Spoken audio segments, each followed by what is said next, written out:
Brigadier retired Rashid Naseer ने YouTuber Adil राजा के खिलाफ लंदन हाई कोर्ट में हत्या इज्जत का मुकदमा जीत लिया। आदिल राजा को हर्जाना और अदालती अखराजात के मद में 13 करोड़ रुपए अदा करने का हुक्म। अदालत का आदिल राजा को 2 करोड़ रुपए हर्जाना भी अदा करने का हुक्म। हाई कोर्ट के जज ने रिमार्क दिए। आदिल राजा ने राशिद नसीर को बदनाम किया, झूठे और बेबुनियाद इल्जामात लगाए। अदालत का आदिल राजा को अपने तमाम सोशल मीडिया प्लेटफॉर्म्स पर फैसले का खुलासा शाया करने का भी हुक्म। अदालत ने कहा आदिल राजा को शाया करना होगा कि उनके तमाम इल्जामात झूठे और हतकमेज थे। गजा जंगबंदी मुआहिदा नाफिजुल अमल हो गया। मिस्र ने गजा जंगबंदी मुआहिदे को अहम लम्हा करार दे दिया। शर्म उल शेख में होने वाली मुस्बत पेशरफ गजा जंग में एक अहम मोड़ की नुमाइंदगी करती है।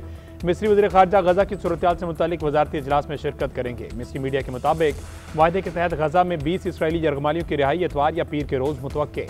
मिस्री सदर अब्दुल फताह ने कहा कि दुनिया एक तारीखी लम्हे की गवाह है जहां अमन की फतह हासिल हो। 2 साल तकलीफ और मुसीबतों के बाद गजा में जंगबंदी मुआहिदे पर इत्तेफाक हुआ।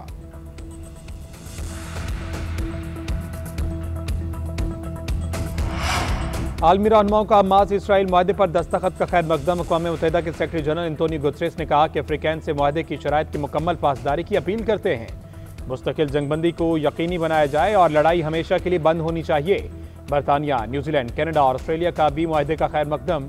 न्यूजीलैंड के वज़ीर ख़ारजा ने अफ्रीकैन से दरख्वास्त की है कि मुकम्मल जंगबंदी की जानिब बढ़ें। कनाडा और ऑस्ट्रेलिया के वज़ीर आज़म ने भी मुआहिदे को मुकम्मल जंगबंदी की जानिब अहम पेशरफ्त करार दिया।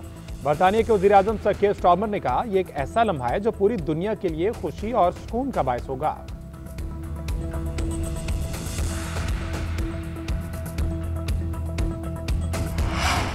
इसराइली हिरासत से रिहाई पाने वाले सेनेटर मुश्ताक पाकिस्तान पहुंच गए। इस्लामाबाद एयरपोर्ट पर सेनेटर मुश्ताक का शानदार इस्तकबाल किया गया। सैकड़ों अफराद सेनेटर मुश्ताक के इस्तकबाल के लिए इस्लामाबाद एयरपोर्ट पहुंचे।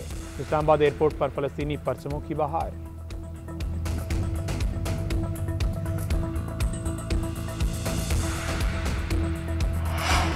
अली अमीन गंडापुर का इस्तीफा ताहाल गवर्नर खैबर पख्तूनख्वा को मौसूल नहीं हुआ। अली अमीन गंडापुर ने गुज़िश्ता रोज़ इस्तीफा दिया था। खैबर पख्तूनख्वा के लिए नए नामजद वज़ीर आला सुहेल अफरीदी के लिए नई काबीना की तश्कील पर भी गौर। पार्टी ज़रा के मुताबिक नई काबीना की तश्कील के लिए अली अमीन गंडापुर की काबीना के अरकान ने दौड़ धूप शुरू कर दी। नई काबीना में कामरान बंगश और तैमूर झगड़ा की शमूलियत के वाज़ेह इम्कानात।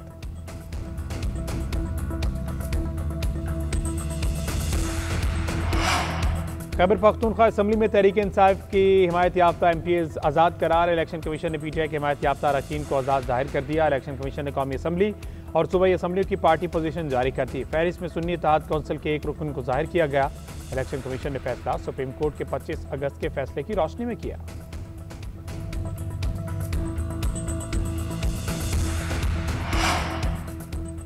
वज़ीर आज़म शहबाज शरीफ की ज़ेर सदारत निजकारी इजलास। 15 सरकारी इदारों की निजकारी के अमल पर पेशरफ से शहबाज शरीफ को आगाह किया गया।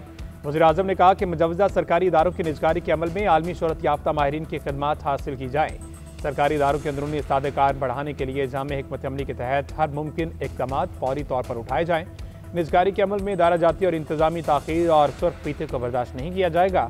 निजकारी के अमल में बज़ात खुद निगरानी करूँगा।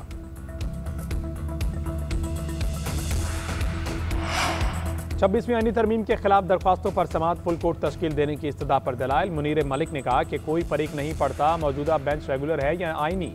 मौजूदा बेंच फैसला कर सकता है कि केस कौन सुनेगा। जस्टिस मुसरत हिलाली ने रिमार्क दिए जिन जजेस की आईनी तरमीम के बाद तरक्की हुई उन्हें बेंच में नहीं बैठना चाहिए।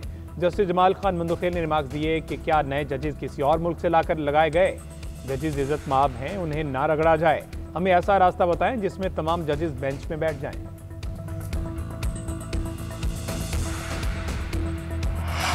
और PCB चेयरमैन मोहसिन नकवी की कज़ाफ़ी स्टेडियम आमद। पाकिस्तान और जनूबी अफ्रीका की टीमों का प्रैक्टिस सेशन देखा। चेयरमैन PCB ने पाकिस्तानी खिलाड़ियों से मुलाकात की। जनूबी अफ्रीका के टीम मैनेजर और हेड कोच से भी तबादला ख्याल किया। चीफ सेलेक्टर आकिब जावेद और PCB अहदेदारान मोहसिन नकवी के हमरा थे। रेड बॉल कप्तान शान मसूद भी चेयरमैन PCB से खुशगपियों में मसरूफ रहे। कज़ाफ़ी स्टेडियम तज़ीन और आइश के बाद पहली बार टेस्ट मैच की मेज़बानी करेगा।